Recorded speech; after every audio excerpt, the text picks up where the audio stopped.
अस्सलामुअलैकुम, आप देख रहे हैं के न्यूज एचडी में हूं हारिस अली शाह गिलानी। चलते हैं आज की हम खबरों की तरफ। ले जाने A quality product by Khadim's Milk Foods, Sahiwal। ताजा तरीन खबरों के लिए हमारे साथ रहिए। लिए चलेंगे साहिवाल। महकमा वासा के अफसरान के नाअहली के बायस जगह जगह मौत के गड़े खोद कर छोड़ दिए गए, जिससे अहले मोहल्ला और आने जाने वाले शहरी परेशान। मुख्तलिफ हादसात में शहरी जख्मी हो चुके हैं। अहले इलाका ने कमिश्नर साहिवाल से फौरी नोटिस लेने का मुतालबा किया है। साहिवाल जहाज ग्राउंड इमामिया कॉलेज रोड पर वासा ने सीवरेज की पाइपलाइन बिछाई।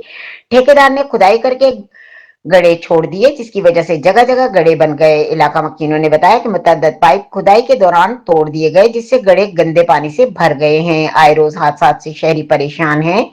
शहरियों का कहना है कि महकमा वासा और ठेकेदार की नाअहली की वजह से रोजाना की बुनियाद पर हादसात हो रहे हैं, जिससे मुतअद्दिद अफराद जख्मी हो चुके हैं। शहरियों का कहना है कि हमारे इलाके में स्ट्रीट लाइट भी गायब है और ऊपर से ये सीवरेज की खुदाई के दौरान जो गड्ढे बन गए, जिसमें गटरों का गंदा पानी जमा है। एक मोटरसाइकिल सवार बेकाबू होकर सड़क पर पड़े बेजरी के ढेर से टकराकर शदीद जख्मी हो गया और बाद में जाँ बहक हो गया। अहले इलाका के मुतासरा शहरियों ने कमिश्नर साहिवाल और डिप्टी कमिश्नर साहिवाल से वासा के ठेकेदारों की तरफ से नाअहली दिखाने पर नोटिस लेने का मुतालबा किया है।